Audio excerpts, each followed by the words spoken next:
ദിവ്യാത്മാക്കൾക്കെല്ലാം വിനീതമായ നമസ്കാരം. ഏതൊരു ജീവിക്കും വേണ്ടത് സുഖമാണ്. ഒരു കൊച്ചുകുട്ടി മുതൽ വൃദ്ധരായാൽ പോലും, അതുപോലെ സർവ ചരാചരങ്ങൾക്കും സസ്യലതാദികൾക്കും വേണ്ടത് സുരക്ഷയും സുഖവുമാണ്. സുരക്ഷാബോധം മനുഷ്യർക്ക് മാത്രമല്ല, സസ്യങ്ങൾക്കും തെങ്ങ് മുതലായ വൃക്ഷങ്ങൾക്ക്, മറ്റു മരങ്ങൾ വെയിൽ കൊള്ളുന്നതിന് തടസ്സമാകുമ്പോൾ അവ വളഞ്ഞ് സഞ്ചരിക്കുന്നത് കാണാറില്ലേ? വൃക്ഷങ്ങളുടെ ഇലയിൽപ്പെട്ട് ചെടികൾ വളരാതിരിക്കുന്നതും,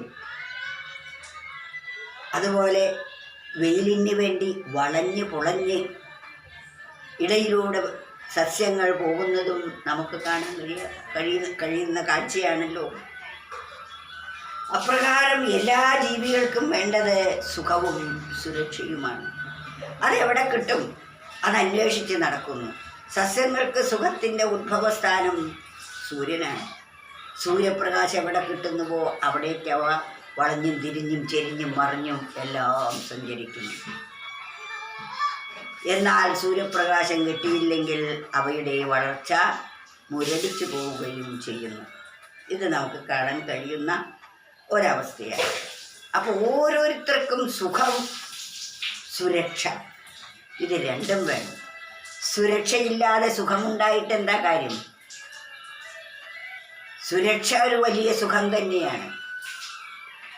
സുഖമെന്നുള്ള വാക്കിൻ്റെ അർത്ഥം തെറ്റിദ്ധരിച്ചിഹ സുഖത്തെ തേടി മർത്യന്മാർ അലയുന്നിതു ഭൂമിയിൽ.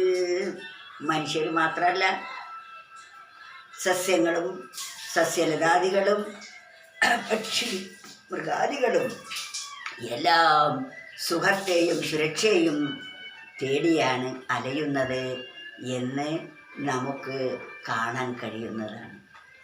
സുഖമെന്നുള്ള വാക്കിൻ്റെ അർത്ഥം തെറ്റിദ്ധരിച്ചിഹാം.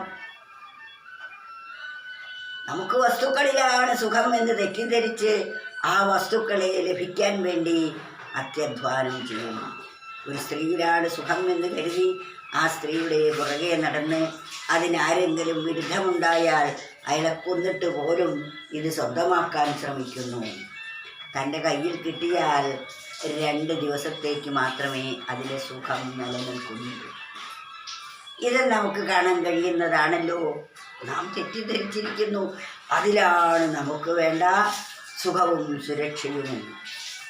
പക്ഷേ അത് കൈക്കലാക്കുമ്പോഴാണ് അറിയുന്നത് ഇത് സുഖവും സുരക്ഷയും തരുന്നതല്ല എന്ന്. അതാണ് സുഖമെന്നുള്ള വാക്കിൻ്റെ അർത്ഥം തെറ്റിദ്ധരിക്കുക. സുഖത്തെ തേടി മർത്യന്മാർ, ഈ സുഖത്തെ തേടി മനുഷ്യ ലോകം മുഴുവൻ അലയുന്നു. എവിടെയാണ് ഈ സുഖം ഇരിക്കുന്നത്? തന്നിൽ തന്നെ ആണ് സുഖസ്വരൂപം നിലനിൽക്കുന്നത് എന്നറിയാതെയാണ് പുറം ലോകത്തേക്ക് അത് തെരഞ്ഞുകൊണ്ടിരിക്കുന്നത്. കസ്തൂരിമാനിനെ പോലെയാണ്. കസ്തൂരിമാൻ തൻ്റെ നാഭിയിലിരിക്കുന്ന സുഗന്ധത്തെ പുല്ലിലും കല്ലിലും മണ്ണിലും ചെടിയിലും വൃക്ഷലതാദികളിലും എല്ലാം തിരഞ്ഞുകൊണ്ടിരിക്കുന്നു. പക്ഷേ ഓരോന്നും വാസനിക്കുമ്പോൾ അതല്ല എന്ന് മനസ്സിലാകുന്നു. ഒരിലയിൽ വാസനിച്ച് നോക്കുമ്പോൾ അതിൽ വാസനയില്ല. അതാണ് കയ്യിൽ കിട്ടിയാൽ സുഖം തോന്നാത്തത്. അതുപോലെ കല്ലിലാണ് മണമെന്ന് കരുതി കല്ലിൽ മണത്ത് നോക്കുമ്പോൾ കല്ലിൽ വാസനയില്ല. വാസനയുണ്ട് താനും, പക്ഷേ കല്ലിലല്ല എന്ന് മനസ്സിലാകുന്നു. ചെടിയിലും സർവ്വയിടത്തും തിരഞ്ഞു അവിടെയൊന്നുമില്ല, അത് അലഞ്ഞുകൊണ്ടേയിരിക്കുന്നു. പക്ഷേ അതലയേണ്ട ആവശ്യമില്ല എന്ന ഒരു പരമാർത്ഥം മനസ്സിലായാൽ അത് അവിടെ തന്നെ നിന്ന് ആ സുഖത്തെ, ആ സുഗന്ധത്തെ ആസ്വദിച്ചാൽ മതി. ആ ആസ്വാദനമാണ് സുഖം വാസ്തവത്തിൽ. അല്ലാതെ ആ സുഗന്ധം സുഖത്തെ തരുന്നില്ല. സുഗന്ധമുണ്ടാകുമ്പോൾ മനസ്സ് സ്വസ്ഥമാകുന്നു. അപ്പോൾ അത് സുഖമായി അനുഭവമാകുന്നു. നമുക്കിഷ്ടപ്പെട്ട ഒരു വസ്തു കിട്ടുമ്പോൾ ആ വസ്തുവല്ല സുഖത്തിന് കാരണം. ഇഷ്ടപ്പെട്ടത് കിട്ടുന്ന സമയത്ത് നമുക്ക് വളരെയധികം അത്യധികമായ സന്തോഷമുണ്ടാകുന്നു. നാം ആ വസ്തുവാണ് സുഖം തന്നതെന്ന് തെറ്റിദ്ധരിക്കുന്നു. വാസ്തവത്തിൽ ആ വസ്തു അല്ല സുഖദായകം. ആ വസ്തുവിനോടുള്ള നമ്മുടെ മനോഭാവമാണ്. എനിക്ക് ആ വസ്തു സുഖത്തെ തരുന്നുവെങ്കിൽ മറ്റൊരാൾക്ക് ആ വസ്തു സുഖത്തെ അല്ല പ്രദാനം ചെയ്യുന്നത്. എന്നാൽ ഞാൻ ആഗ്രഹിച്ച വസ്തു കിട്ടിയപ്പോൾ തൽക്കാലം എനിക്കൊരു സുഖം തോന്നി, കുറച്ച് കഴിയുമ്പോൾ ആ സുഖവും നഷ്ടമാകുന്നു. ഇതും എല്ലാവർക്കും അനുഭവമാണല്ലോ. എന്തുകൊണ്ടാണ് സുഖമെന്ന് കരുതിയ വസ്തു കയ്യിൽ കിട്ടിയ ശേഷം സുഖം നഷ്ടപ്പെടുന്നത്? കാരണം ആ സുഖം നമുക്ക് അനുഭവിക്കാൻ കാരണം ആ വസ്തു കിട്ടിയപ്പോൾ തൽക്കാലത്തേക്ക് നമ്മുടെ മനസ്സ് ഒന്ന് അടങ്ങി, അതൊന്ന് നിശ്ചലമായി. മനസ്സ് നിശ്ചലമായപ്പോഴാണ് സുഖം അനുഭവമായത്. അതുവരെ ഇഷ്ടപ്പെട്ട വസ്തുവിൻ്റെ പുറകെ മനസ്സോടുന്നു, അത് നമുക്കറിഞ്ഞുകൂടാ.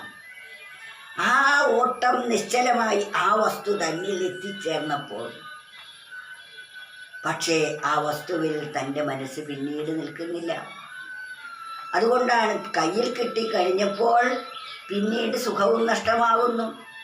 അപ്പോൾ ഇതല്ല സുഖം, ഇതിനേക്കാൾ സുഖം മറ്റേതിലാണ് എന്ന് വിചാരിച്ച് മനസ്സതിലേക്ക് പായുന്നു. അങ്ങനെ നമ്മൾ ലോകം മുഴുവൻ പരതിക്കൊണ്ടിരിക്കുന്നു. അപ്പോഴേക്കും ആയുസ്സും കഴിയുന്നു. സുഖമെന്താണ് എന്നും അതെവിടെ നിന്ന് കിട്ടുമെന്നും അറിയാതെ തന്നെ ഈ ശരീരം നാശോന്മുഖമാകുന്നു. സുഖത്തെ അന്വേഷിച്ച് അടുത്ത ശരീരം കിട്ടുമ്പോഴും തഥൈവ. ഇങ്ങനെ എത്ര എത്ര ശരീരങ്ങളിൽ കൂടിയാണ് സുഖത്തെ അന്വേഷിച്ച് നാം പോയതെന്ന് അറിഞ്ഞുകൂടാ. അതുപോലെ ഈ വസ്തുവിൻ്റെ പ്രാപ്തിക്ക് വേണ്ടി പല പാപകർമ്മങ്ങളും ചെയ്യേണ്ടതായിട്ടും വരുന്നു. ആ പാപകർമ്മം തന്നെ പതിപ്പിക്കുന്നു, കൂടുതൽ നികൃഷ്ടമായ ശരീരമായി മാറാൻ സാധിക്കുന്നു. അതാണ് സുഖമെന്നുള്ള വാക്കിൻ്റെ അർത്ഥം തെറ്റിദ്ധരിച്ചിഹ.